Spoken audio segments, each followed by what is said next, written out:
Popcorn ప్యాకెట్లు ఎప్పుడన్నా కావాలంటే కొనుక్కొని బోర్ కొట్టకుండా కాస్త వేడివేడిగా కారం కారంగా అయితే ఏదన్నా నోటికి తినాలనిపించింది ఒక ప్యాకెట్ అన్ని తినేసేయండి, ఏం ఇబ్బంది లేదు. లేదా 2 ప్యాకెట్లు తినండి, తర్వాత ఫ్రూట్స్ తినండి, ఇబ్బంది లేదు. ఇవి ఎక్కువ ఉడికిన ఆహారాల్లాగా ఏదో కూరల్లాగా ఏదో నూనెలో దేవిన బజ్జీలు బొండాలు గారెల్లాగా కాదు ఈ ఆహారాలు.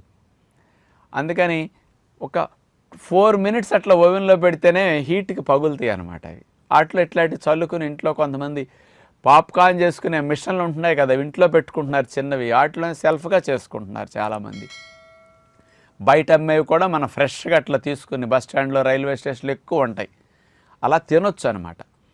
ఈ ఏమండి మరి 100 గ్రాములు 342 క్యాలరీలు అన్నారు కదా, మరి ధాన్యాలు సేమ్ అంతే, బియ్యం అంతే, గోధుమలు కూడా అంతే క్యాలరీస్. కానీ ఇక్కడ ఏంటంటే అది ఉబ్బుతుంది కదా, పగిలి పేలాల్లాగా ఉబ్బేసరికి